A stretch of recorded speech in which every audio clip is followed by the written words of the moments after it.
मी सुनेत्रा अजित पवार गांभीर्यपूर्वक प्रतिज्ञा करते की कायद्याद्वारे स्थापित झाले आहे अशा भारताच्या संविधानाबद्दल मी खरी श्रद्धा व निष्ठा बाळगीन. मी भारताची सार्वभौमता व एकात्मता उन्नत राखीन.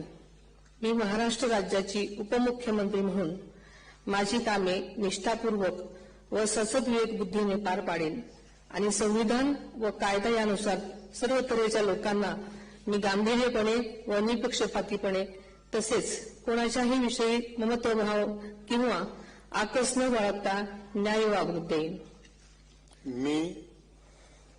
मी सुनेत्रा अजित पवार गांभीर्यपूर्वक प्रतिज्ञा करते की महाराष्ट्र राज्याची उपमुख्यमंत्री म्हणून माझ्या विचारार्थ आणली जाईल किंवा मला ज्ञात होईल अशी कोणतीही बाब अशी उपमुख्यमंत्री म्हणून माझी कामे यथायोग्य पार पाडण्यासाठी आवश्यक असेल ते खेरीज करून एरवी मी कोणत्याही व्यक्तीला किंवा व्यक्तींना प्रत्यक्षपणे वा अप्रत्यक्षपणे कळवणार नाही किंवा त्यांच्याकडे उघड करणार नाही.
माननीय राज्यपाल महोदय, आता शपथविधी पूर्ण झालेला आहे.